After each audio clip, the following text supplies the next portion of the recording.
Hello, good morning everyone.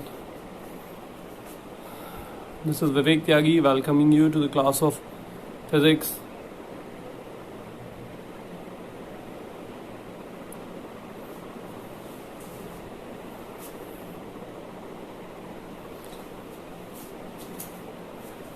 Good morning. Please don't write anything in the comment box.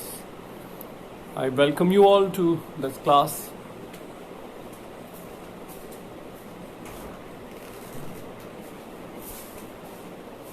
NCERT exercise बच्चों हम लोग कर रहे हैं।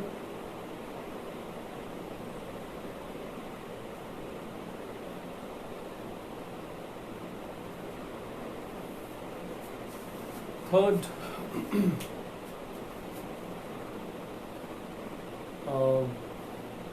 आप लोग जैसा कि न्यूज़ में आजकल देख रहे होंगे बच्चों, कोरोना के केसेस अब थोड़ा और रैपिडली बढ़ रहे हैं जितने पहले बढ़ रहे थे, और at the same time government has to take certain measures.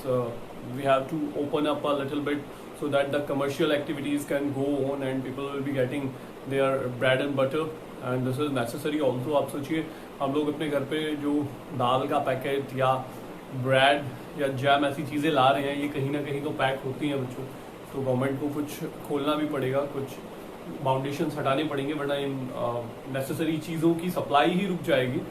तो केसेस बढ़ रहे हैं, लेकिन आपको इस चीज़ का स्पेशल ध्यान रखना है कि बाहर निकलने वाली भीड़ को देखकर हम लोगों को भी बाहर नहीं निकल जाना है। अभी भी बहुत अर्जेंट केसेस में ही आपको बाहर जाना है, आपको या पेरेंट्स को, जो भी जाए, और एक चीज़ की ज़रूरत पड़ी और हम shop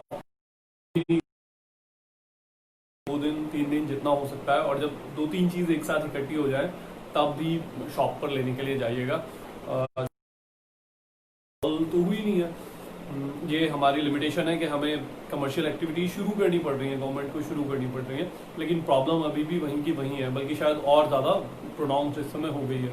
so take care, stay at home, आपकी छुट्टियां भी हैं, घर पे रहिए, पढ़ाई कीजिए, एनरिच कीजिए और बने रहिए साथ में।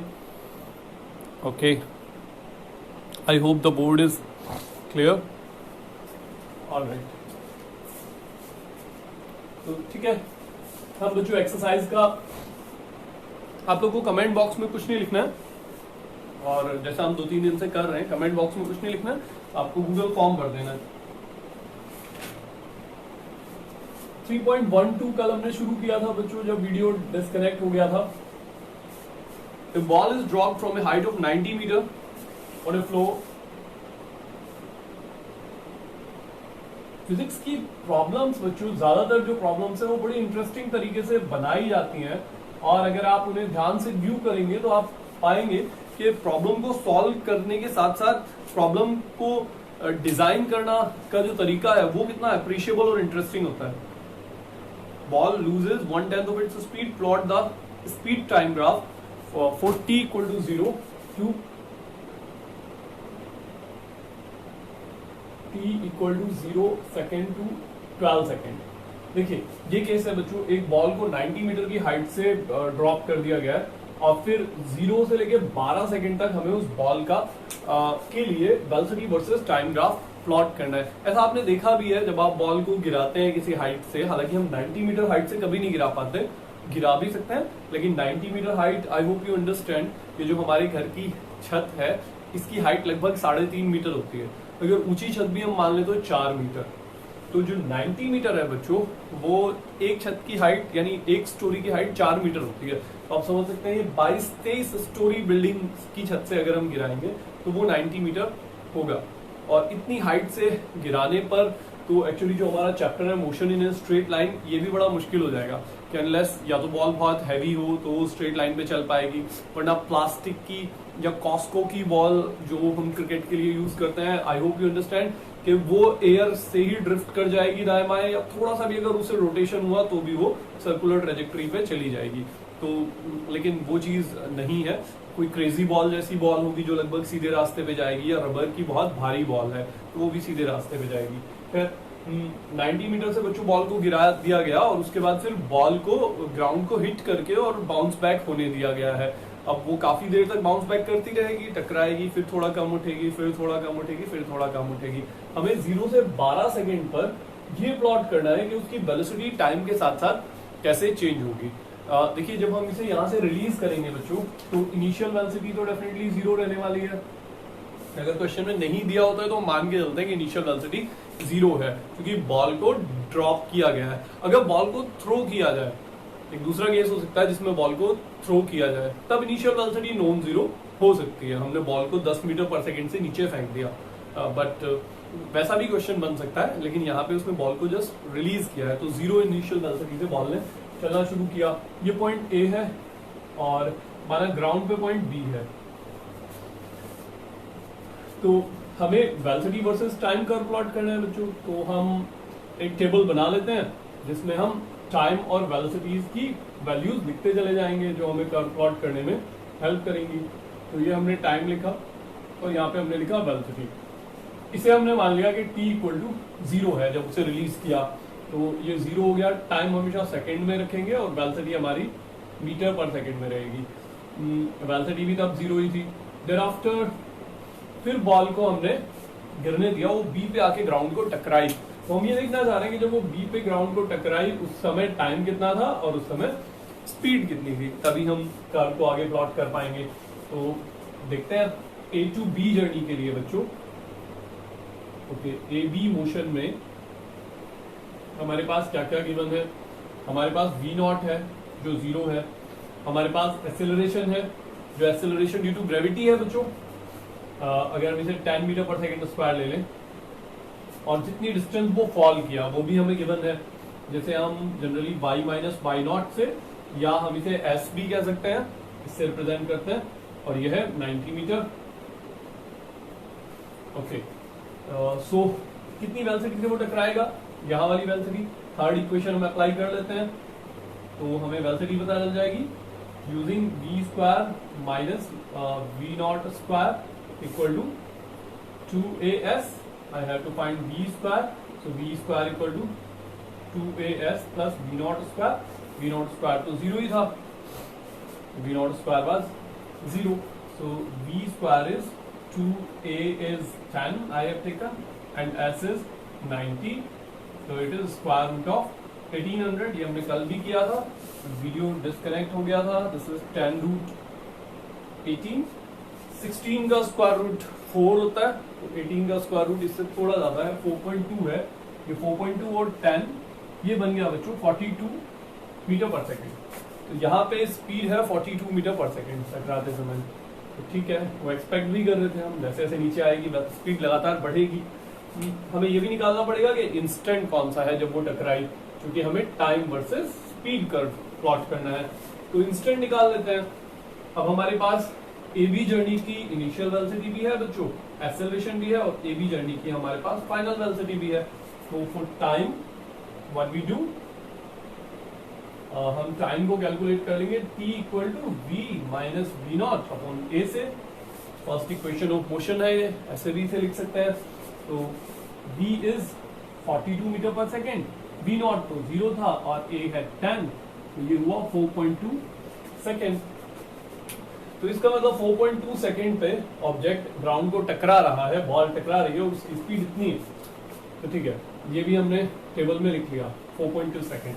अब देखिए फिर क्वेश्चन में मजेदार बात उसने कही है कि टकराने के बाद हमें ये तो पता है कि टकराने के बाद बॉल उतनी तेजी से तो ऊपर नहीं उठती जितनी तेजी से टकराती है। अगर उतनी तेजी से उठती तो बॉल टकराने के बाद वापस उसी हाइट तक आ जाती, लेकिन हमें पता है कि प्रैक्टिकली बॉल उतनी हाइट तक नहीं आती, कम हाइट तक आती है।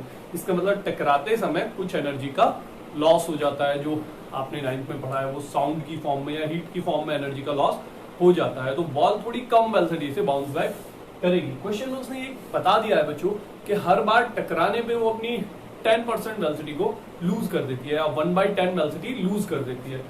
यानी कि टकराई थी अगर 42 मीटर पर सेकेंड से ए से बी वाली जर्नी में, ओके, वाली मोशन, ए से बी वाली मोशन ये है, ये वाली मोशन ए से बी वाली है। फिर ऊपर उठेगी टकराने के बाद, जिसे हम बोले B2, इसे कोई और पॉइंट रख देते हैं, मान लीजिए फिर वो इतनी हाइट तक होगी, जिसे हमने कह दिया B2C। B2C वाली मोशन में इनिशियल वेलोसिटी कितनी है, जो टकराने वाली वेलोसिटी थी उससे 10% कम हो गई, यानी कि B2C वाले में इनिशियल वेलोसिटी है 42 का 1/10 वेलोसिटी कम हो गई, तो इसे मैं डेल्टा भी लिख दूं कि कितनी कम हो गई। सो this is 4.2 metre per second, इतना चेंज हो गया वेलोसिटी में, यानी यहां से जो वेलोसिटी हुई वो हुई ओरिजिनल 42 में से 1/10 कम, यानी 4.2 घटा दें तो हमें मिलेगा 37.2 मीटर पर सेकेंड। तो बॉल इतनी वेलोसिटी से बच्चों बाउंस बैक करी, तो वेलोसिटी मिल गई हमें 37.2, और ये इंस्टेंट कौन सा है, उसने हमें ये नहीं दिया बच्चों कि कितना समय लगा। Actually the thing to understand is that this thing will take some time. देखिए अगर हम स्लो मोशन में उसे ऑब्जर्व करें, जैसा डिस्कवरी पे दिखाते हैं, अब आपके कैमरा में भी वो फीचर है कि इससे आप खुद शूट करके इसे देख सकते हैं कि जब कोई बॉल गिरेगी बच्चों, और तो ऐसा तो होगा नहीं कि वो जिस इंस्टेंट पे टकराई उसी इंस्टेंट पे वापस उठ गई। अगर आप इसे स्लो मोशन में देखेंगे तो ये चीज कुछ ऐसे होगी कि बॉल अभी सरफेस के कांटेक्ट में आ गई, फिर वो थोड़ा कंप्रेस करेगी, कंप्रेस करने के बाद उसके अंदर इलास्टिसिटी की वजह से एनर्जी आ जाएगी, और इसी की वजह से अब वो बाउंस बैक करेगी। तो ये पूरी टकराने की प्रोसेस है, मतलब इसमें कुछ टाइम लगेगा। ये कांटेक्ट में आ गई, टक्कर शुरू हो गई, अभी टक्कर चल रही है, टक्कर चल रही है, अभी भी चल रही है, और टक्कर अभी भी चल रही है, और जब ये हटी इससे तब टक्कर खत्म हुई। तो एक्चुअली इस प्रोसेस में कुछ टाइम तो लगेगा, भले ही वो सेकंड का 50वां हिस्सा हो या 60वां हिस्सा हो, लेकिन समय तो लगेगा। इस क्वेश्चन में हमें ये नहीं बताया, उसने ये तो कहा है कि 10% वेलोसिटी कम होगी, लेकिन कितना समय लगा ये नहीं कहा है। तो इसका मतलब हम समय नहीं कंसीडर कर सकते, हम यही मान रहे हैं कि वो 4.2 सेकंड पर ही वेलोसिटी एकदम से इतने से इतनी हो गई, जो प्रैक्टिकली पॉसिबल नहीं है। जब हमने कर्व प्लॉट किए थे तो हमने एक बात ये भी समझी थी कि कर्व में किंक नहीं होता है, उसी इंस्टेंट पे वेलोसिटी इतनी और उसी इंस्टेंट पे वेलोसिटी इतनी, प्रैक्टिकली ऐसा होता नहीं है। क्वेश्चन में ऐसा ही उसने फॉर्म किया है, वरना क्वेश्चन की थोड़ी और डिटेलिंग करती, वो चीज को अवॉइड करने के लिए उसने ऐसा दे दिया है। तो बच्चों 37.2 मीटर पर सेकेंड से वो बाउंस बैक करी, और बाउंस बैक करने के बाद अब जब वो टॉप मोस्ट पॉइंट पर पहुंचेगी तो उसकी वेलोसिटी फिर से 0 हो जाएगी। अब ये कितनी, तो हमें वेलोसिटी तो उसकी 0 हो जाएगी, कितना टाइम लगा ये हम लोग निकाल लेते हैं। तो टॉप मोस्ट पॉइंट पर जब पहुंचेगा तो वेलोसिटी तो 0 हो जाएगी, ये तो हमें पता ही है। ओके, और हमें निकालना ये है कि अब इसे टाइम कितना लगेगा ऊपर जाने में। तो कौन सी इक्वेशन यूज करें बच्चों B2C जर्नी के लिए, यानी यहां से ऊपर जाने वाले पार्ट के लिए। तो टाइम होता है B minus V0 upon A। B is how much, final velocity 0, V0 is how much, जितने से ऊपर चली थी, यानी 37.2 डिवाइडेड बाय टाइम, यानी -10 लेने से। तो ये बना बच्चों 3.7 second, which is approximately 3.7 seconds. All right, I hope I have subtracted it. All right. Okay, this is 37.8. This is 37.8. So this is 3.78 second. अगर मैं इसे राउंड ऑफ करूं तो मैं इसे 3.8 सेकेंड लिख सकता हूं। ऊपर जाने में 3.8 सेकेंड लगा, जहां वेलोसिटी 0 हो गई, तो ये हमारा 3.8 सेकेंड का टाइम और एलैप्स हुआ। 4.2 सेकंड यहाँ लग गए थे, उसके बाद 3.8 सेकंड फर्दर लगे, तो हम 4.2 में इसे ऐड कर दें तो हमें मिलेगा 8 सेकंड। ये बात हुई बच्चों। अब देखिए वो ऊपर गई है, ऊपर जाके हमें 12 सेकंड तक टोटल कर्व प्लॉट करना था, अभी हम सिर्फ 8वें सेकंड तक पहुंचे हैं, तो अभी हमें और भी आगे चलना पड़ेगा। तो C पर उसकी वेलोसिटी 0 हुई, उसके बाद वो फिर से नीचे गिरेगी और माना वो D तक आ गया, C to D उसका मोशन। अब देखिए ये वाला मोशन सबसे आसान है फाइंड आउट करना, क्यों? क्योंकि ऊपर जाते समय मुझे वेलोसिटी पता थी बच्चों, वो थी 37.2 मीटर पर सेकेंड, 10% घटी थी, 37.2 मीटर पर सेकेंड थी। ऊपर जाके वेलोसिटी 0 हो गई। अब जब वो नीचे आएगी तो अभी वो कहीं टकराई तो है नहीं इस रास्ते में, जितनी वेलोसिटी से ऊपर चली थी बच्चों, कंजर्वेशन ऑफ एनर्जी से हम कह सकते हैं, उतनी वेलोसिटी से वो नीचे भी आएगी। ये और बात है कि टकराने के बाद वेलोसिटी चेंज हो जाएगी, लेकिन टकराते समय तो वेलोसिटी उतनी रहेगी जितनी ऊपर जाते समय थी। सो दैट मीन्स वेलोसिटी फिर से उतनी ही रहेगी 37.2।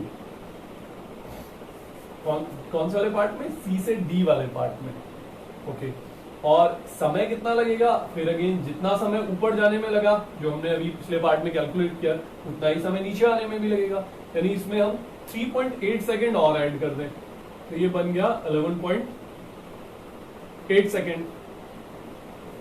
अब इसके बाद क्या होगा? अब ये डी पर आ जाएगी। यहाँ पर डी पर बच्चों फिर ये टकराएगी, टकराने पे 10% अपनी वेलोसिटी फिर से लूज कर देगी। तो 37.2 का 10% हम फिर से निकाल लें। उसके बाद फिर ये ऊपर की तरफ मूव करना शुरू करेगी, माना ई की तरफ। तो डी से ई, देखिए सी से डी वाला मैंने बिना लिखे ही कैलकुलेट कर लिया, ये वाला पार्ट सी से डी वाला रिप्रेजेंट कर रहा है। और फिर हम डी टू ई चले जाते हैं। डी टू ई में बच्चों स्पीड कितनी हो जाएगी? 37.2 में से फिर से 1/10 घट जाएगा। तो ये बचेगा, ओके, इसमें से हम 3.7 घटा दें तो ये बचेगा लगभग 33.5 मीटर पर सेकेंड, इतना। अब एक बात और है, देखिए अब हम 11.8 सेकेंड तक पहुंच चुके हैं बच्चों। अभी उसे नीचे आने में कितने सेकंड लगे थे? 3.8 सेकंड लगे थे। ऊपर जाने में भी 3.8 सेकंड लगे थे। तो अब अगर हम टाइम को आगे नहीं भी कैलकुलेट करें, माने ऊपर जाने में से कितना समय लगा वो हमें कैलकुलेट करने की जरूरत नहीं है, क्योंकि वो इस बार ऊपर तक जा ही नहीं पाएगी। बस उसके पास 0.2 सेकंड का समय है, वो ऊपर जा रही होगी कहीं रास्ते में, तभी हमारा 12 सेकंड का समय पूरा हो जाएगा। तो उससे आगे हमें कैलकुलेट करने की जरूरत नहीं है। बस इनिशियली वो बाउंस बैक कितने से करी, इसकी हमें जरूरत है। तो ये हमारी टेबल बन गई बच्चों। अच्छा, all these are not velocities. अगर वेलोसिटीज होती तो ये विद साइन होती, पॉजिटिव नेगेटिव, कभी बॉल ऊपर जा रही है कभी नीचे। लेकिन हमें क्वेश्चन में स्पीड वर्सेस टाइम प्लॉट करने के लिए कहा था। तो आइए बच्चों फिर हम प्लॉट कर लेते हैं। Speed versus time curve, we are ready to plot it. v है मीटर पर सेकेंड में और टाइम है सेकेंड में। शुरू में 0 सेकेंड और 0 वेलोसिटी या 0 स्पीड। 4.2 सेकेंड पे स्पीड कितनी है? 42। टाइम टोटल हमें कितना चाहिए? 12 सेकेंड। तो एक स्केल बना लें, ये 10 सेकेंड लेने बच्चों, ये 5 सेकेंड। ओके, 1 2 3 4 5 6 7 8 9 10 और ये 11 और ये 12 सेकेंड हमारा हो गया। This is 5। तो 0 पे तो और मैक्सिमम स्पीड कितनी गई है? 42। तो इसे हम 42 ले लें, ये 40 ले लें, ये 20, ये 10, ये 30 और इससे थोड़ा सा ऊपर 42 हो गया।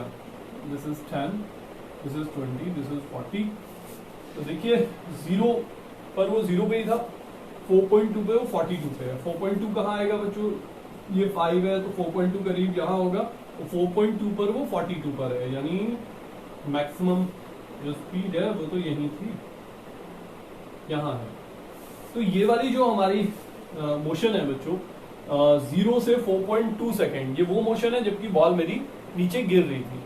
और देखिए जब बॉल नीचे गिर रही थी बच्चों तो वो यूनिफॉर्म एक्सेलरेटेड मोशन का एग्जांपल था, क्योंकि एक कांस्टेंट एक्सेलरेशन ग्रेविटी एक्ट कर रहा था। यानी डाउनवर्ड मोशन में 0 से 4.2 सेकेंड वाली मोशन में एक्सेलरेशन कांस्टेंट था। और वेलोसिटी वर्सेस या स्पीड वर्सेस टाइम कर्व पे हम कांस्टेंट एक्सेलरेशन को कैसे दिखाते हैं? हम कांस्टेंट एक्सेलरेशन को दिखाते हैं स्ट्रेट लाइन से। तो ये कर्व हमारा स्ट्रेट लाइन होगा। ये 0 से ओके ए से बी वाला पार्ट है, ए से बी वाला पार्ट। ए से बी पर वो आई 4.2 सेकेंड में, फिर वो टकरा गई। अब उसकी वेलोसिटी मैक्सिमम थी और टकराने के बाद उसकी वेलोसिटी 42 से घट के 37.2 हो गई। तो यहाँ पे वो टकराई और 4.2 सेकेंड पर, यानी इसी सेकेंड पर वेलोसिटी 37.2 रह गई। तो ये बच्चों 30 है, 37.2 यहाँ होगा कहीं। ओके 30, ओके 37.2 यहाँ होगा। तो उसकी वेलोसिटी घट गई बच्चों, इतनी होगी। ये हमने ये वाला पार्ट ड्रॉ कर दिया, टाइम वही और स्पीड घट गई। उसके बाद टाइम हुआ 8 सेकेंड और स्पीड घट के हो गई 0। ये अपवर्ड मोशन थी, स्पीड फाइनल तभी 0 होगी, बी से सी वाली मोशन। तो इनिशियल वेलोसिटी ये है और फाइनल वेलोसिटी घट के 0 हो जा रही है। टाइम कितना हुआ 8 सेकेंड, ये है 10 सेकेंड, तो 8 सेकेंड ये मिलेगा बच्चों हमें। और जब बॉल ऊपर जाएगी तब भी ग्रेविटेशनल एक्सेलरेशन ही उस पर एक्ट कर रहा होगा, यानी यूनिफॉर्म एक्सेलरेशन होगा। तो फिर इसका कर्व फिर से स्ट्रेट लाइन से रिप्रेजेंट होगा और ये हमारा कर्व रिप्रेजेंट हो जाएगा। तो ये हुआ बच्चों, ये बॉल मेरी नीचे गई थी, उसके बाद उसकी वेलोसिटी टकराने से चेंज हुई और उसके बाद मेरी बॉल ऊपर गई, वेलोसिटी 0 हो गई। उसके बाद ये हमारा पार्ट हो गया बी से सी तक का पार्ट, बी से सी। उसके बाद वो सडन टर्न हुआ और फिर वो डी तक वापस आई डाउनवर्ड। ओके, ये कौन सा पार्ट है, 8 सेकेंड तक का हमारा पार्ट कंप्लीट हो गया। देयर आफ्टर 11.8 सेकेंड पर उसकी वेलोसिटी फिर से 37.2 है। तो ये 11 है बच्चों, ये हमारा 12 होगा, तो हमें ये 11 है, ये 12 होगा 11.8 सेकेंड पर उसकी वेलोसिटी फिर से उतनी हो गई जितनी शुरू में थी, 37.2। ओके, हम उसे फिर से यहां ले जाएं तो यहां तक का हमारा काम पूरा हो गया, 11.8 सेकेंड और स्पीड हो गई 37.2। लेकिन वो फिर से टकराई क्योंकि ये सी से डी वाला पार्ट है, डाउनवर्ड वाला पार्ट, इसमें फिर से टकरा के उसने फिर स्पीड का 10% लूज कर दिया। यानी कि अगर ये 35 है तो 30 है, अब स्पीड 33.5 होगी, 35 यहाँ, okay, this is 30, this is 35, इससे भी थोड़ा कम।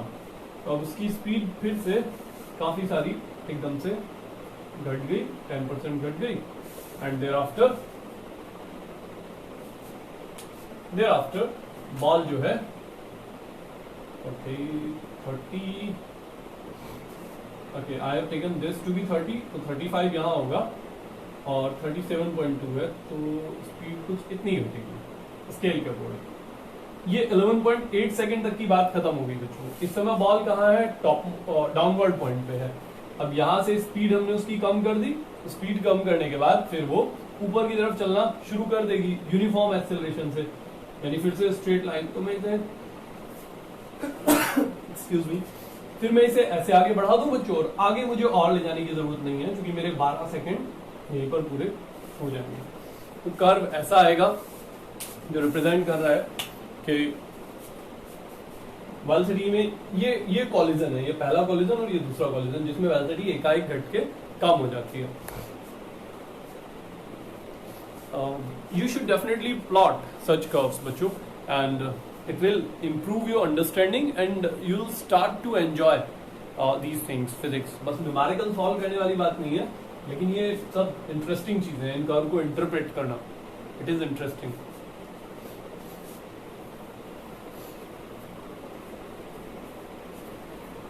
Yes, it does take some time, but only then you will be able to appreciate the subject. Then we have 3.13. Next problem is 3.13.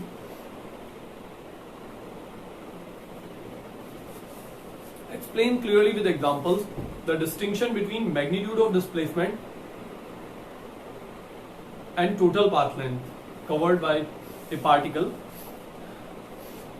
हमें बच्चों magnitude of displacement and total path length में difference बताना है।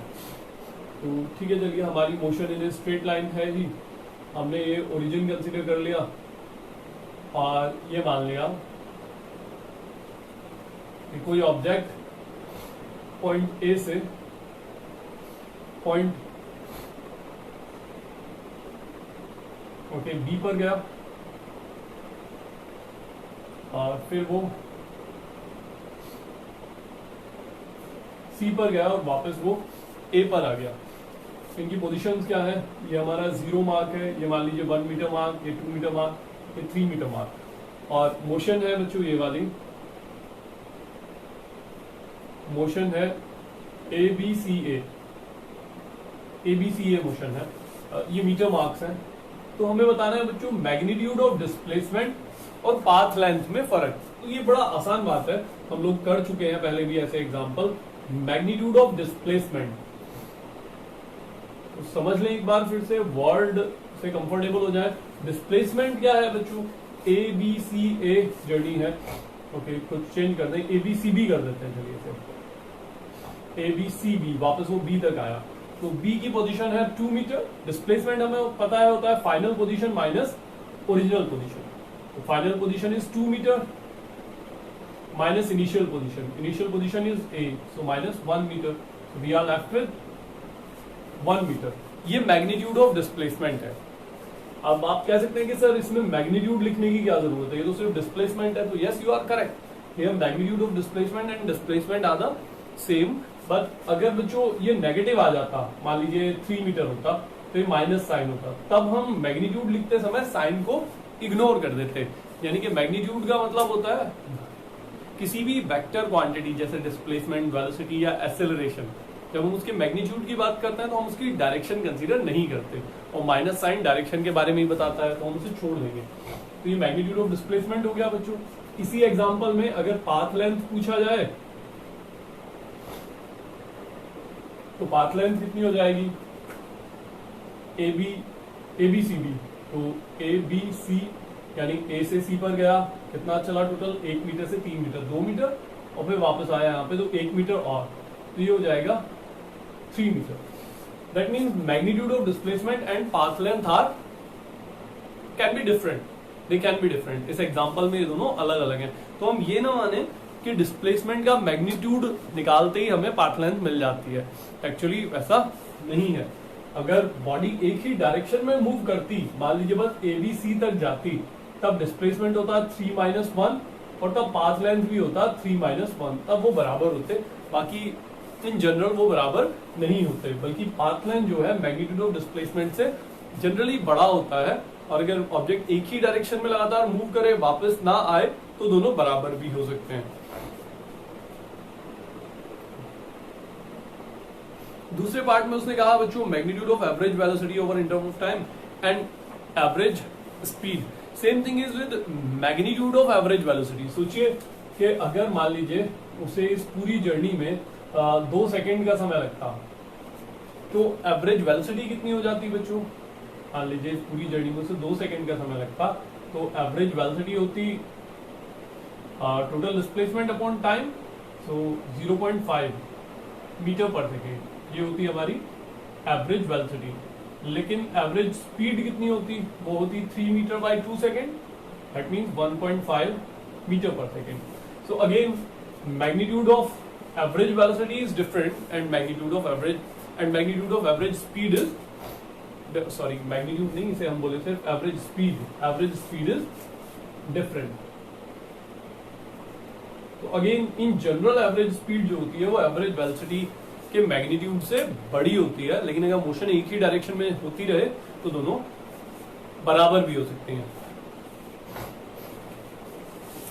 3.14 की तरफ हम चलते हैं। इस एग्जांपल में बस उसने आपसे यही जस्टिफाई कराया था कि कौन बड़ा होता है कौन छोटा, और तब दोनों बराबर हो सकते हैं।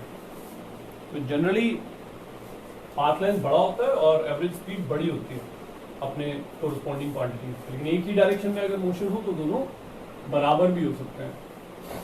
3.14 है बच्चों, sorry, okay. A man walks on a straight road from his home to a market. So this is home. I shouldn't ever challenge my drawing skills if they are not good.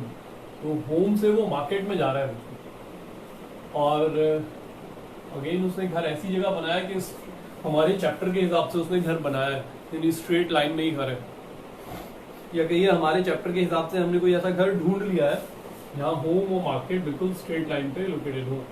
Okay, दूरी बच्चों given है, ये 2.5 kilometre है, और उसने ये भी बताया कि वो होम से मार्केट की तरफ चला 5 किलोमीटर पर आवर से।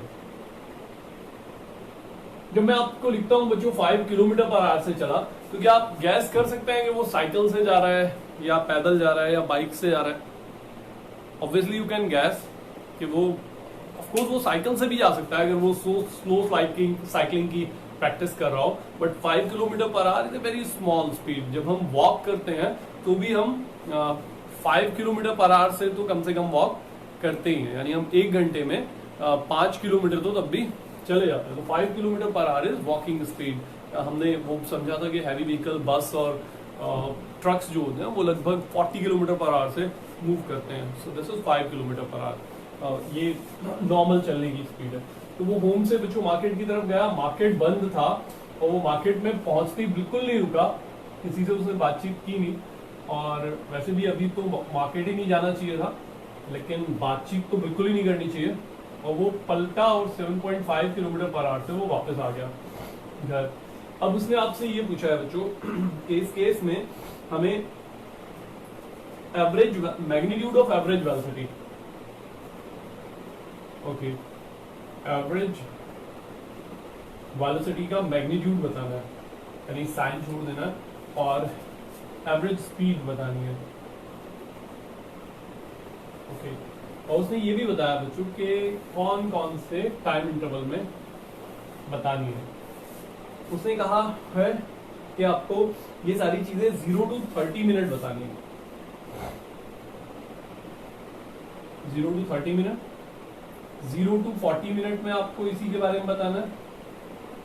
पहले उसने 0 to 50 मिनट का है, और उसके बाद 0 to 40 मिनट में आपको ये चीजें बतानी है।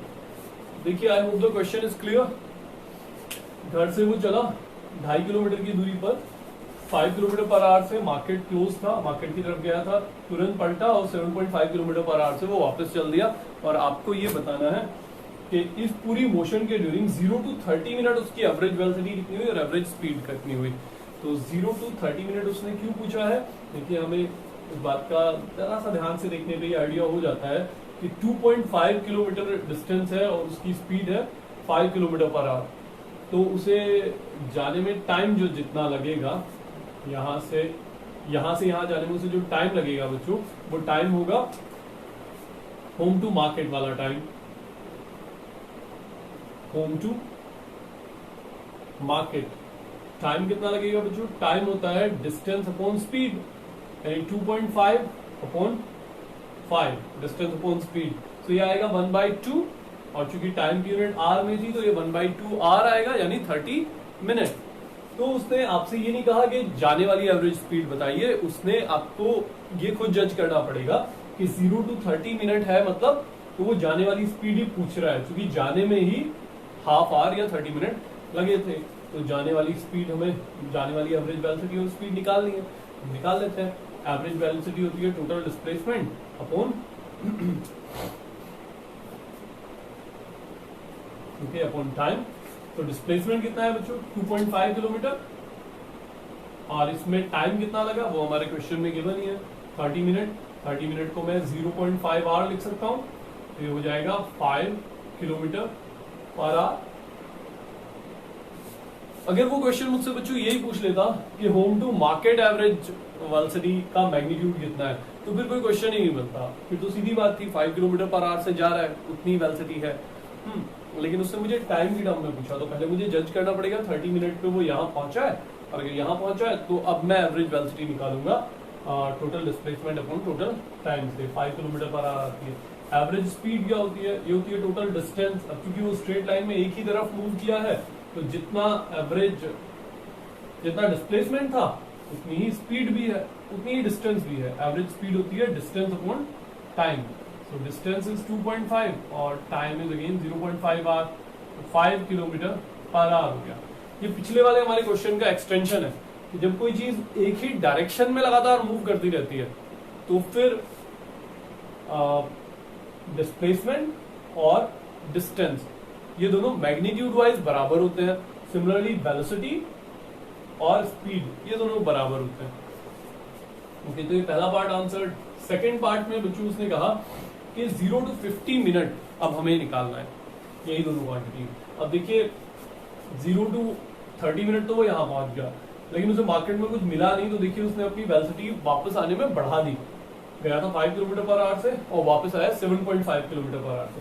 तो अब हम फिर से देख लें कि उसे वापस आने में समय कितना लग रहा है। मार्केट टू होम चेक कर लेते हैं कि उसे समय कितना लग रहा है। तो मार्केट टू होम टाइम कितना लगा टाइम है बच्चों डिस्टेंस अपॉन स्पीड, डिस्टेंस है 2.5 किलोमीटर और स्पीड है 7.5, तो डिस्टेंस अपॉन स्पीड यानी 1/3r, 1/3r होते हैं 20 मिनट।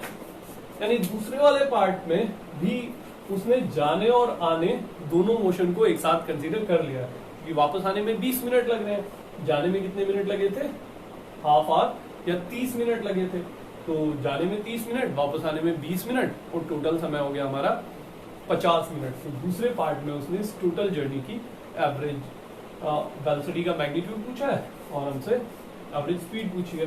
जब वो वापस आ गया बच्चों इसी पॉइंट पे, हमने देखा कि 20 मिनट बाद तो जर्नी कंप्लीट हो गई, टोटल 50 मिनट हो गए। तो डिस्प्लेसमेंट कितना हुआ, 0, क्योंकि वो वापस यहीं आ गया। टाइम अब आप कितना भी देते रहिए, 50 मिनट का टाइम लगा था, तो 50 को मैं कन्वर्ट कर लूं 50 मिनट को आवर्स में, तो इतना हो जाएगा। बट अब आप कुछ भी करते रहिए, ये अल्टीमेटली निकल के 0 ही आने वाला है, क्योंकि डिस्प्लेसमेंट ही 0 था। एवरेज स्पीड कितनी बच्चों, एवरेज स्पीड होती है total distance upon time. Total distance 2.5 kilometre जाना एंड 2.5 किलोमीटर वापस आना, तो ये हो गई 5। तो दिस इज टोटल डिस्टेंस और टाइम कितना लगा, टाइम लगा है 50 मिनट। तो 50 मिनट को मैं लिख सकता हूँ 50/60 आवर और ये हमें मिलेगा 30/5। ओके, 5 तो कैंसिल ही हो गए, तो ये बच्चों हमें मिला 6 किलोमीटर पर आवर। अब देखिए जब तक वो एक ही डायरेक्शन में जा रहा था तो एवरेज वेलोसिटी का मैग्नीट्यूड और एवरेज स्पीड दोनों बराबर थे, लेकिन जब उसने डायरेक्शन चेंज कर दी, रहा वो स्ट्रेट लाइन क्या होंगी लेकिन उसने डायरेक्शन चेंज कर दी, तो एवरेज वेलोसिटी तो 0 आ गई और एवरेज स्पीड नॉन 0 है। तो ये अलग भी हो सकते हैं, लेकिन हमें ये इससे कभी छोटा नहीं होगा, ये इसके बराबर हो सकता है, इससे बड़ा हो सकता है। अब तीसरा केस 0 to 40 मिनट वाला है, तो अब हम ये बात समझ गए बच्चों कि 20 मिनट में तो वो वापस ही आ गया था, तो 40 मिनट वाला कौन सा टाइम होगा, 40 मिनट वो टाइम होगा 20 मिनट में वो पूरा वापस आ जाता है। तो 40 मिनट में 40 मिनट मतलब 30 मिनट प्लस 10, 32 से जाने में ही लगे होंगे, प्लस 10 यानी कि वो यहाँ आधे रास्ते पे वापस आया होगा अगले 10 मिनट में। तो अगर हमने पॉइंट लोकेट कर लिया, यानी थर्ड पार्ट में उसने हमें पूछा है 30 + 10 मिनट पे उसकी एवरेज वेलोसिटी का मैग्नीट्यूड और एवरेज स्पीड। 30 में वो पहुंच गया था एक्सट्रीम पे और प्लस 10 मिनट और है, 20 में तो वो पूरा वापस आ गया, तो 10 में वो बीच पे आया होगा। और फिर एवरेज वेलोसिटी कितनी निकलेगी बच्चों, इस बार टोटल डिस्प्लेसमेंट कितना हुआ, टोटल डिस्प्लेसमेंट होता है चला था वो यहाँ से और फाइनली वो पहुंचा यहाँ पे, बीच में कहाँ गया उसे तो हम छोड़ दें। ये टोटल 2.5 किलोमीटर था, तो आधा 1.25 किलोमीटर हो गया, तो ये हुआ 1.25 और डिवाइडेड बाय टाइम। टाइम है 40 मिनट और आर में कन्वर्ट करने के लिए 40/60 हम इसे कर देंगे और ये बना बच्चों ओके 1.5 और इसे अगर आप मल्टीप्लाई करेंगे तो ये आएगा 1.875 metre per second, 1.875 metre per second. और जबकि इसी जर्नी के ड्यूरिंग अगर हम एवरेज स्पीड निकालें तो टोटल डिस्टेंस लेंगे, टोटल डिस्टेंस 2.5 किलोमीटर जाना और 1.5 किलोमीटर वापस आना, यानी कि 3.75 हुआ और डिवाइडेड बाय टाइम, तो टाइम है 40/60, ये फिर से 1.5 हो गया और इसे अगर आप मल्टीप्लाई करेंगे तो आप पाएंगे ये होगा लगभग 5.5, okay sorry kilometre per hour में sorry speed kilometre per hour, और इसे हम लिखेंगे 1.88 kilometre per hour. So this is it. ये क्वेश्चन तो ऑफकोर्स बहुत ही आसान है बच्चों, बिल्कुल मुश्किल नहीं है। स्टेप्स मैंने आपको समझा दिए, आप इसे प्रोसेस कीजिए और इन क्वेश्चंस को अगर आप एक बार और अपने हाथ से भी करेंगे, वैसे पहले भी आप लोगों ने शायद किए होंगे, मैंने कहा था आपको एक्सरसाइज करने के लिए, तो you will gradually develop some interest. नई बहुत सारी टर्म्स आपको इंट्रोड्यूस हो रही हैं और इस बार वो उन टर्म्स को डिटेल में आपको समझाने की भी कोशिश कर रहा है एक्सरसाइज में, इसीलिए वो ये सिंपल से word magnitude of average velocity और एवरेज स्पीड बार बार वापस लेकर आता है। I hope the content on the board is visible alright, आप लोग बच्चों प्लीज कमेंट बॉक्स में कुछ ना लिखिए, मैंने आपसे लिंक शेयर किया है, उसमें आप गूगल फॉर्म से फिल कीजिएगा।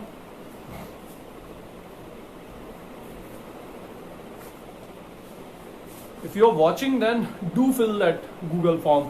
Otherwise, in spite of watching, it looks like that you are not watching at all. Then we have 3.15. Again, theoretically explain करने वाला question है बच्चों। Okay. इस क्वेश्चन में उसने सिंपली ये पूछा है बच्चों कि अभी जो हमने पिछला प्रॉब्लम करी उसमें मैग्नीट्यूड ऑफ एवरेज वेलोसिटी और एवरेज स्पीड हमने पाया कि वो अलग अलग हो सकते हैं। जो लास्ट क्वेश्चन था, पहले केस में दोनों 5 किलोमीटर पर आवर थे, दूसरे केस में एक 0 हो गया था और दूसरा 6 किलोमीटर पर आवर हो गया था। तीसरे केस में भी अलग थे दोनों, एक 1.88 था और दूसरा 5.5 किलोमीटर पर आवर था। इस वाले केस में उसने कहा है कि हालांकि एवरेज वेलोसिटी का मैग्नीट्यूड और एवरेज स्पीड तो अलग अलग हो सकते हैं, लेकिन इंस्टेंटेनियस वेलोसिटी का मैग्नीट्यूड और इंस्टेंटेनियस स्पीड ये दोनों बराबर ही होते हैं। उसने कहा ऐसा क्यों? तो देखिए बच्चों, हालांकि सारे बच्चे क्लास रेगुलरली अटेंड नहीं कर रहे हैं, आप लोगों ने, कई लोगों ने इंस्टेंटेनियस वेलोसिटी क्या होता है ये ग्रुप पे डाउट में लिखा है, तो हम डेफिनेटली वो करेंगे, अगले 1-2 दिन में वापस करेंगे। लेकिन जिन बच्चों ने पढ़ा है वो समझिए कि जब हम इंस्टेंटेनियस स्पीड कहते हैं बच्चों, इंस्टेंटेनियस स्पीड, तो इंस्टेंटेनियस स्पीड होती है delta x by delta T. लेकिन क्योंकि हम एक इंस्टेंट की बात कर रहे हैं, इसलिए जो टाइम इंटरवल है इसको हमें बहुत छोटा करना पड़ता है और इसको हम लिखते हैं limit delta t tends to 0, तब हमें इंस्टेंटेनियस स्पीड मिलती है। अगर हम इसे छोटा ना करें तो जो हमें मिलेगी वो एवरेज स्पीड होगी टाइम इंटरवल डेल्टा टी की। इंस्टेंटेनियस के लिए डेल्टा टी को क्लोज टू 0 लेना पड़ेगा। सिमिलरली इंस्टेंटेनियस वेलोसिटी क्या होती है बच्चों? देखिए, इंस्टेंटेनियस वेलोसिटी होती है delta x by delta t limit delta t tends to 0। Okay,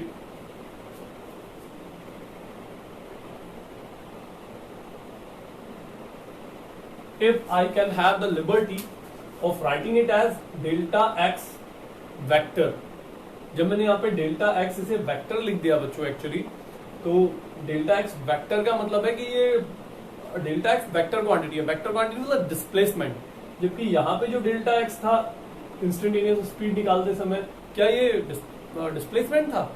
नहीं, ये सिंपल था पाथ लेंथ। यहाँ पे डेल्टा एक्स पाथ लेंथ था जिसके पास डायरेक्शन नहीं होती, और यहाँ पे जो डेल्टा एक्स है वो डिस्प्लेसमेंट है जिसके पास डायरेक्शन होती है। हाँ, आई हैव टेकन दिस लिबर्टी कि यहाँ पे मैंने जिसके पास डायरेक्शन है उसके ऊपर ये एक एरो हेड लगा दिया है बच्चों। देखिए, ये सिंबल होता है जो बताता है कि किसी क्वांटिटी के पास डायरेक्शन है या नहीं है। जिनके ऊपर ये लगा होता है उन क्वांटिटीज के पास डायरेक्शन होती है, जैसे डिस्प्लेसमेंट, वेलोसिटी और एक्सेलरेशन है। अब ये मैंने इसलिए ये लिबर्टी ले ली जबकि मैंने आपको पहले ये सिंबल नहीं बताया था, क्योंकि अगले चैप्टर में हम वेक्टर क्वांटिटीज, ऐसी क्वांटिटीज को ही डिटेल में डिस्कस करेंगे जिनके पास डायरेक्शन होती है। तो इंस्टेंटेनियस स्पीड है delta x by delta T, instantaneous velocity भी है delta x by delta T. अब बात बच्चों ये है कि अगर टाइम इंटरवल डेल्टा टी इतना छोटा हो गया है कि वो क्लोज टू 0 है, तब डेल्टा एक्स और डेल्टा एक्स वेक्टर ये दोनों बराबर ही होंगे, क्योंकि टाइम इतना छोटा हो गया है कि मैंने, देखिए मान लीजिए कोई मोशन इस तरह से है इस वाले पाथ पे, ओके, हमने बात पहले भी की थी हालांकि, मान लीजिए कोई मोशन इस तरह से है, ओके। अगर मैं आपसे पूछूं कि शुरुआत वाले पार्ट में स्पीड कितनी ज्यादा है या बाद वाले पार्ट में स्पीड ज्यादा है, पार्ट ए में स्पीड ज्यादा है या पार्ट बी में स्पीड ज्यादा है, तो आप ऑब्वियसली कह सकते हैं कि सर पार्ट बी में स्पीड ज्यादा है क्योंकि इसकी स्लोप बदल गई है। लेकिन जब मैं, ये तो टाइम इंटरवल बड़ा टाइम इंटरवल था, यहां से लेके यहां तक का टाइम इंटरवल मैंने ले लिया, तो स्पीड के पास चेंज होने का स्कोप है। लेकिन जब मैं टाइम इंटरवल इतना छोटा लेता हूं बेटा कि डेल्टा टी लगभग 0 के ही बराबर है, तब चाहे मैं डेल्टा एक्स लूं या डेल्टा एक्स वेक्टर लूं, उन दोनों में कोई फर्क ही नहीं है। मतलब इन दैट केस मान लीजिए कोई ऑब्जेक्ट डेल्टा एक्स और डेल्टा एक्स वेक्टर में कोई फर्क ही नहीं है। क्यों? मान लीजिए कोई ऑब्जेक्ट ऐसे मूव कर रहा है, इस वाले पाथ पे वो जा रहा है। अब देखिए ए से बी तक वाली मोशन में अगर मैं आपसे कहूं कि डिस्प्लेसमेंट कितना है, तो आप कहेंगे कि सर डिस्प्लेसमेंट इतना है, इनिशियल पॉइंट से फाइनल पॉइंट का शॉर्टेस्ट पाथ। अगर मैं कहूं कि पाथ लेंथ कितना है, जब मैं डिस्प्लेसमेंट की बात कर रहा हूं तो वो ये वाली क्वांटिटी है, जब मैं कह रहा हूं पाथ लेंथ तो वो ये वाली क्वांटिटी है। तो इतनी बड़ी मोशन में तो वो दोनों अलग अलग हो सकते हैं, डिस्प्लेसमेंट छोटा है और पाथ लेंथ कंपैरेटिवली बड़ा है। लेकिन इस वाली प्रॉब्लम में जब हम इंस्टेंटेनियस स्पीड या वेलोसिटी निकालते हैं तो हम टाइम इंटरवल को तो बहुत ही छोटा कर देते हैं, यानी यहां से यहां तक की मोशन की तो बात नहीं हो रही है, टाइम इंटरवल बहुत ही छोटा है, यानी इस मोशन में पूरी बात नहीं हो रही है, बल्कि बात हो रही है बहुत पास वाले दो पॉइंट्स की, बहुत ही पास वाले पॉइंट्स की। वो यहां और यहां नहीं है पॉइंट, बल्कि बहुत क्लोज लोकेटेड है, क्योंकि टाइम इंटरवल लगभग 0 है। नाउ यू कैन अंडरस्टैंड बच्चों कि इन दिस केस मैं आपसे कहूं पाथ लेंथ कितना है तो आप कहेंगे सर ये, और मैं आपसे कहूं कि डिस्प्लेसमेंट कितना है तब भी आप कहेंगे कि सर डिस्प्लेसमेंट भी यही है। बड़े पाथ में तो पाथ लेंथ और डिस्प्लेसमेंट अलग अलग हो जाते हैं, लेकिन छोटे से ही पाथ में उन दोनों में कोई फर्क ही नहीं होता है। इसलिए डेल्टा एक्स और डेल्टा एक्स वेक्टर का मैग्नीट्यूड ये दोनों बराबर ही है, इसलिए इंस्टेंटेनियस स्पीड और इंस्टेंटेनियस वेलोसिटी का मैग्नीट्यूड ये दोनों बराबर होते हैं। वो चीज अभी भी है कि इंस्टेंटेनियस वेलोसिटी के पास डायरेक्शन होती है, इंस्टेंटेनियस स्पीड के पास नहीं होती। लेकिन जब हम मैग्नीट्यूड की बात करते हैं, बार लगा देते हैं, तो हम डायरेक्शन को भी इग्नोर कर देते हैं, और डिस्प्लेसमेंट का मैग्नीट्यूड और पाथ लेंथ ये दोनों बराबर हो जाएंगे जब पाथ बहुत ही छोटा हो जाएगा। तो दिस इज इट। आप ये दोनों एग्जांपल लिखेंगे और आप लिखेंगे कि when delta t is extremely small then there is no difference in delta x का मैग्नीट्यूड, डेल्टा एक्स वेक्टर का मैग्नीट्यूड और डेल्टा एक्स यानी डिस्प्लेसमेंट और पाथ लेंथ सेम हो गए। 3.16 नेक्स्ट हमारी प्रॉब्लम है।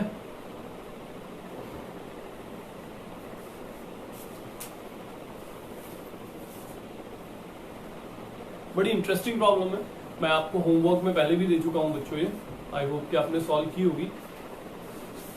इसमें इसने 4 कर्व प्लॉट किए हैं और हमसे पूछा है कि बताइए इनमें से कौन कौन ठीक हो सकते हैं और कौन कौन ठीक नहीं हो सकते।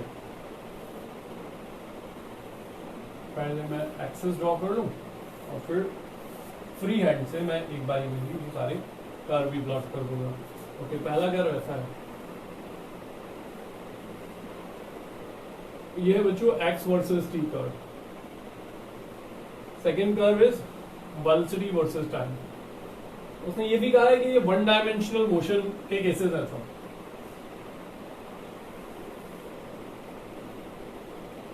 ओके, थर्ड इज दिस, ये स्पीड वर्सेस टाइम है, थोड़ा अलग हो गया जैसे बुक से था, लेकिन फिर भी मीनिंग सेम ही रहा। और ये लास्ट कर्व है बच्चों total path length versus time.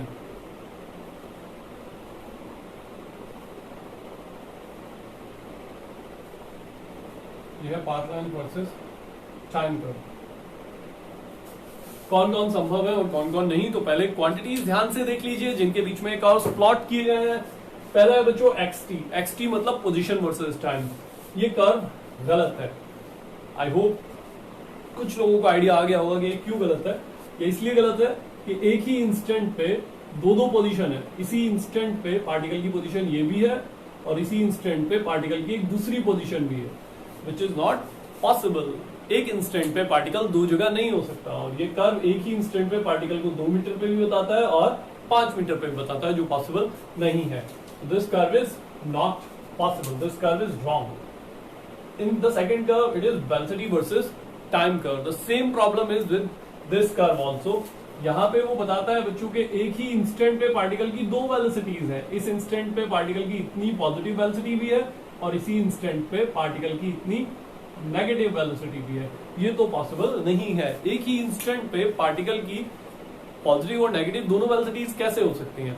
Positive velocity का मतलब होता है कि पार्टिकल एक्स एक्सिस की पॉजिटिव डायरेक्शन में जा रहा है और नेगेटिव वेलोसिटी मतलब नेगेटिव डायरेक्शन में जा रहा है। How is it possible that at the same instant the particle is going in this direction as well as in this direction? ऐसा तो हो सकता है कि पार्टिकल अभी इधर जा रहा हो, थोड़ी देर बाद वो पलट के इधर जा रहा हो, लेकिन टाइम फिर वो अलग अलग होने चाहिए। यहाँ तो सेम इंस्टेंट पे पार्टिकल की पॉजिटिव और नेगेटिव दोनों वेलोसिटीज हैं, this is not possible. Again this curve is also wrong. Third curve is speed versus time curve. Even this curve is not correct. You have to find out the problem with this curve. Actually, velocity is a vector quantity. Velocity can be positive as well as negative. इसके पास direction होती है, तो इसमें positive negative होने की कोई problem नहीं थी। वेलोसिटी पॉजिटिव भी हो सकती है और वेलोसिटी नेगेटिव भी हो सकती है। इस कर्व में बस प्रॉब्लम ये आ गई कि एक ही इंस्टेंट पे दो वेलोसिटीज थी, पॉजिटिव नेगेटिव। पॉजिटिव नेगेटिव तो हो सकती है बट एक ही इंस्टेंट पे नहीं हो सकती। यहाँ पे तो और ज्यादा प्रॉब्लम है। ये स्पीड वर्सेस टाइम कर्व है और स्पीड के पास डायरेक्शन नहीं होती, तो स्पीड नेगेटिव नहीं हो सकती, क्योंकि ये कर्व कह रहा है कि स्पीड कभी पॉजिटिव है और कभी स्पीड नेगेटिव हो जा रही है, उधर पॉजिटिव और इधर नेगेटिव। तो ये कर्व भी रॉन्ग हो गया। ये क्यों रॉन्ग? क्योंकि सेम इंस्टेंट पे अलग अलग पोजीशन। ये क्यों रॉन्ग? क्योंकि सेम इंस्टेंट पे अलग अलग वेलोसिटी। ये क्यों गलत है? क्योंकि ये वेलोसिटी पॉजिटिव तो ठीक है, सॉरी स्पीड पॉजिटिव तो ठीक है, लेकिन इसमें स्पीड नेगेटिव भी हो जाती है, जो पॉसिबल नहीं है। फोर्थ जो कर्व है बच्चों, वो path length versus time curve है। And interestingly even this curve is wrong. इसमें क्या समस्या है? द प्रॉब्लम इज दैट कि पाथ लेंथ तो हमेशा बढ़ेगा ही। जब ऑब्जेक्ट मूव करेगा तो चाहे वो अपने ओरिजिन से दूर जाए या वापस आए, पाथ लेंथ बढ़ता चला जाएगा। इधर गया 10 मीटर और वापस आया 10 मीटर, तो क्या पाथ लेंथ जीरो हो गया? नहीं, पाथ लेंथ तो 10 मीटर प्लस 10 मीटर 20 मीटर ही हुआ। डिस्प्लेसमेंट जीरो हुआ, लेकिन पाथ लेंथ तो जीरो नहीं हुई, बढ़ती चली गई। लेकिन इस कर्व में पाथ लेंथ वर्सेस टाइम में पाथ लेंथ पहले बढ़ रही है और फिर घट के जीरो हो जा रही है, जो कि पॉसिबल नहीं है। जितना कर्व ने एक बार पाथ ट्रेवल कर लिया, अब वो खत्म नहीं हो सकता, वो सिर्फ बढ़ ही सकता है, चाहे वो वापस आए या आगे जाए। पाथ लेंथ लगातार जुड़ती चली जाएगी। तो ये कर्व भी रॉन्ग है। इंटरेस्टिंगली ये चारों ही कर्व रॉन्गली प्लॉटेड है, क्योंकि सही कर्व तो प्लॉट करना आप जानते हैं। क्वेश्चन का मोटिव ये है कि आपको ये याद दिलाया जाए कि कौन कौन से तरीके से कर्व की शेप तो ठीक लगेंगी देखने में, लेकिन वो कर्व ठीक नहीं होंगे, बल्कि कर्व गलत हो जाएंगे।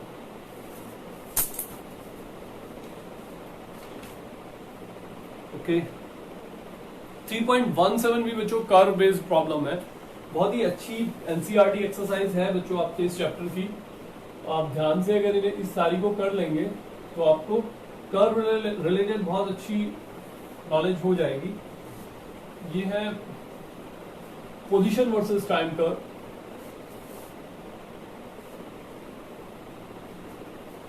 और ये ऐसा कर्व है, यहाँ पे जीरो नहीं है, बल्कि यहाँ पे भी कर्व प्लॉटेड है, और फिर जीरो से कर्व उड़ जाता है इस तरह से।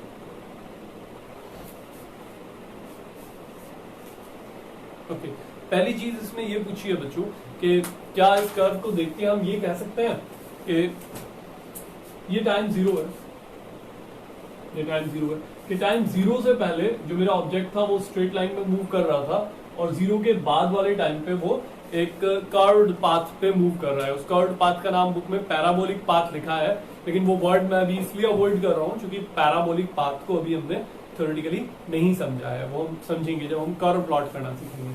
तो क्या ये कर्व ये रिप्रेजेंट कर रहा है कि 0 सेकंड से पहले मेरा ऑब्जेक्ट एक स्ट्रेट लाइन पे मूव करता था और 0 सेकंड के बाद वो कर्व्ड पाथ पे मूव करता है?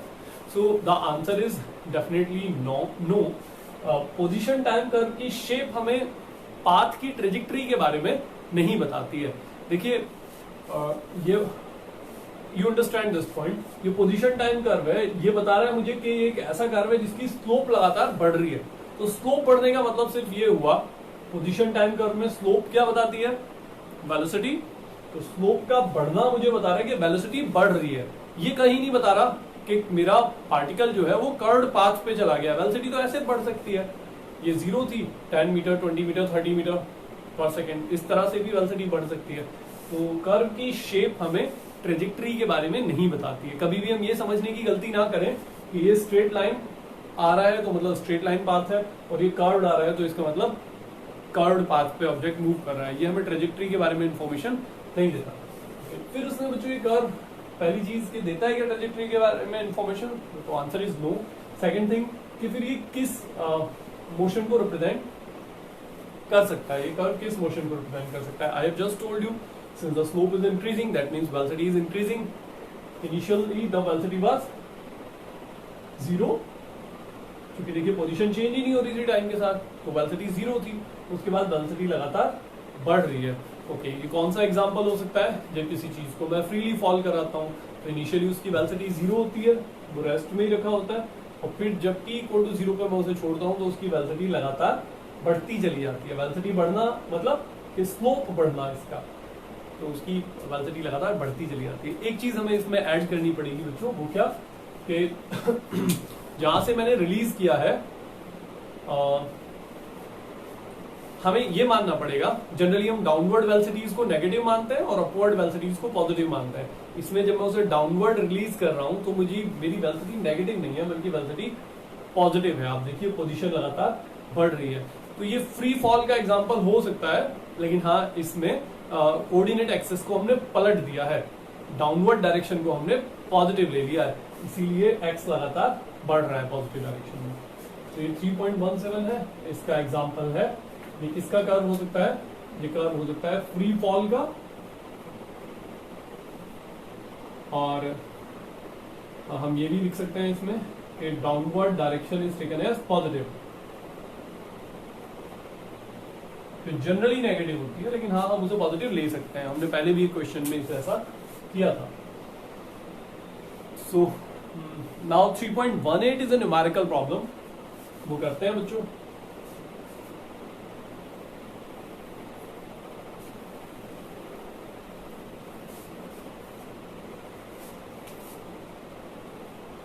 देखिए 3.18 में ये कहा गया है कि एक थीफ है जो एक कार में मूव कर रहा है, और कार ये थीफ है, इसे टी लिख देते हैं, ये कार में मूव कर रहा है और पुलिस की जीप इसका पीछा कर रही है। जीप को जे से रिप्रेजेंट कर देते हैं, दोनों एक ही जैसी लग रही है। This is due to the compromising quality of my drawing skills. ये जीप की स्पीड है, ये दोनों क्वेश्चन में गिवन है बच्चों, और क्वेश्चन में ये भी गिवन है कि जो थीफ की कार है वो बहुत तेज मूव कर रही है as compare to the jeep of the police personnel. तो फिर वो डिसाइड ये करता है, लेकिन चोर को पकड़ना जरूरी है, तो फिर वो एक बुलेट शूट करता है, और आपको ये बताना है कि वो बुलेट इसे कितनी स्पीड से आके हिट करेगी। पहले देख लेते हैं कि थीफ की कार की स्पीड और पुलिस की जीप की स्पीड कितनी है। बुलेट की स्पीड भी देख लेंगे और तब निकालेंगे कि कितनी स्पीड से वो हिट करेगा। Okay, policeman is going with just 30 kilometre per hour, 30 kilometre per hour. So अगर हम इसे मीटर पर सेकंड में कन्वर्ट करें बच्चों, तो ये हो जाएगा 30 into 5/18, so that is 25/6 metre per second. Police की जीप इस स्पीड से आ रही है और थीफ की car is just cruising away 192 kilometre per hour. Is an immense speed. Ordinary cars actually can't have such speeds. जो हमारी सड़कों पे ज्यादा चलने वाली गाड़ियां हैं बच्चों, बेसिक गाड़ियां, मारुति की कोई बेसिक गाड़ी, स्विफ्ट या एल्टो या ह्यूंडई की बेसिक गाड़ियां जो है वो इतनी स्पीड से नहीं चल सकती। उनकी टॉप स्पीड लिमिट 220 होती है हालांकि, but they don't attain such high speed. तो ये कोई स्पेशलाइज्ड कार है थीफ के पास, उसमें 192 पे जा सकता है। शायद फॉर्च्यूनर या और बड़ी गाड़ियां इतनी स्पीड से जा सकती हैं। तो 192 किलोमीटर पर आवर को भी हम मीटर पर सेकेंड में कन्वर्ट कर लेते हैं। okay. तो ये 64 टाइम्स डिवाइड हो जाएगा 3 से, और ये 6 टाइम्स, तो दिस इज 320/6 और 160/3 मीटर पर सेकेंड। तो ये इनकी स्पीड्स है। स्पीड को मैं सीधे कन्वर्ट करके लिख लूं, ये 25/6 है और ये 160/3 है। बहुत ज्यादा तेज जा रही है। जो चोर की कार है बहुत तेज जा रही है, तो पुलिस वालों को बुलेट स्ट्राइक करना पड़ा 160/3 metre per second, 160/3 metre per second. तो पुलिस को बच्चों बुलेट हिट करना पड़ा, और बुलेट की जो स्पीड है, इन्होंने वर्ड यूज किया मजल स्पीड।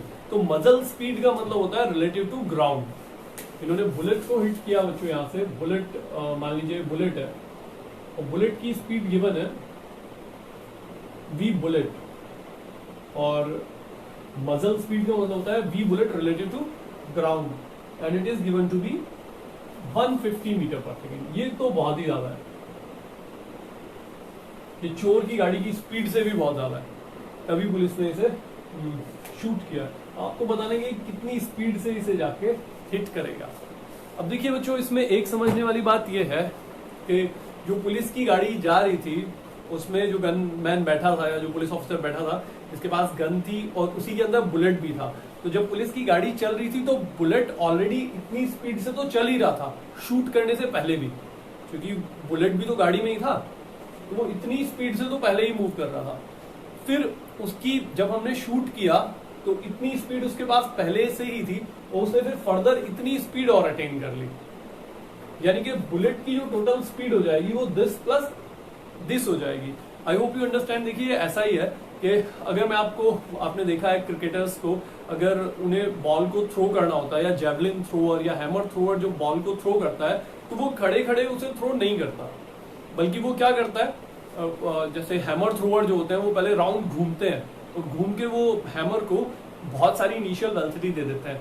इसी तरह से जो जेवलिन थ्रोअर होता है, पहले वो तेज दौड़ता है जेवलिन को लेके, तो जब जेवलिन को लेके वो दौड़ता है तो जेवलिन को फेंकने से पहले ही वो जितनी तेज दौड़ रहा है उतनी वेलोसिटी तो उसने जेवलिन को पहले ही दे दी, और जब वो दौड़ते दौड़ते उसे फेंकता है तो जो उसने थ्रो किया ये एडिशनल वेलोसिटी दे दी, इसलिए दोनों वेलोसिटीज एडअप हो जाती हैं और वेलोसिटी और बढ़ जाती है। यानी इस केस में बच्चों जो मेरी बुलेट है उसकी रिजल्टेंट स्पीड हम लिखेंगे वो जीप की स्पीड प्लस उसकी खुद की स्पीड, दोनों को ऐड करके मिलेगी। तो इसे अगर आप ओके, तो इतना हो गया बच्चों बुलेट की स्पीड, बुलेट की रिजल्टेंट स्पीड, जीप की स्पीड और उसकी खुद की स्पीड ऐड हो गई, तो इसकी रिजल्टेंट स्पीड मिली। और वो इसे कितनी जोर से हिट करेगी, वो बुलेट की स्पीड, इसे मैं बुलेट की स्पीड लिखूं, ओके, वो बुलेट की स्पीड और थीफ की कार की रिलेटिव स्पीड पे डिपेंड करेगा। देखिए ये बात भी आप अच्छे से समझ लीजिए। बात ये है कि कोई ऑब्जेक्ट खड़ा हुआ है बच्चों, और हमने उसे जोर हिट किया, मान लीजिए यहाँ से बॉल से हिट किया, तो जाके जोर से टकरा जाएगा। लेकिन अगर ये भी फॉरवर्ड मूव कर रहा है और मैं उसे तब हिट करूं तो वो उतनी जोर से नहीं टकराएगा, क्योंकि जब ये खड़ा है तो इसकी रिलेटिव वेलोसिटी ज्यादा है, इसकी रिलेटिव वेलोसिटी इसके रेस्पेक्ट में ज्यादा है, इकट्ठा के टकरा गया। लेकिन जब ये भी फॉरवर्ड मूव कर रहा है तो उतनी जोर से हिट नहीं करेगा। ये आपने ये चीज प्रैक्टिकली भी अप्लाई करके देखी है। मैं आपको एक डेली लाइफ का एग्जांपल बताऊं कि वन बदमाशी आप लोग भी कर लेते हैं, और you may have received sometimes if you slaps from your parents, जो होना नहीं चाहिए लेकिन कभी कभी थप्पड़ पड़ा होगा। तो जब गाल पे थप्पड़ पड़ता है तो what we do you keep your face still, और थप्पड़ ऐसे आके लग जाता है जोर से? You don't do that actually, you do this. So when you are doing this, what you are doing actually, कि आप थप्पड़ की अपने गाल के रिलेटिव स्पीड को घटा लेते हैं। ऐसे तो थप्पड़ 10 मीटर पर सेकंड से आके लगा, लेकिन जब थप्पड़ 10 मीटर पर सेकंड से आया और आपने 5 मीटर पर सेकंड से फेस इस तरफ किया, तो गाल के रेस्पेक्ट में थप्पड़ की स्पीड सिर्फ 5 मीटर पर सेकंड रह गई, तो वो कंपैरेटिवली धीमे लगेगा। अब ये यहाँ पे है, क्योंकि थीफ की कार फॉरवर्ड मूव कर रही है, अगर खड़ी होती तो बुलेट जोर से आके लगता इतनी स्पीड से, लेकिन थीफ की कार फॉरवर्ड मूव कर रही है तो हम निकालेंगे रिलेटिव स्पीड, बुलेट की थीफ की कार के रिलेटिव स्पीड कितनी है, यानी हम निकालेंगे v bullet relative to thief, और जो होगी दिस माइनस दिस। तो आप 25/6 प्लस 150 माइनस 160/3 ये आपको कैलकुलेट करना होगा, और ये हो जाएगी हमारी बुलेट की स्पीड रिलेटिव टू थीफ, इतनी जोर से जाके वो थीफ की कार को हिट करेगी। Okay, thank you everyone for watching बच्चों। क्लास आप लोग देखते रहिए, और क्वेश्चंस रिपीट करते रहिए जो सॉल्व हो गए हैं, और आगे भी सॉल्व करने की कोशिश कीजिए। फीडबैक देते रहिए। Thank you and have a nice day.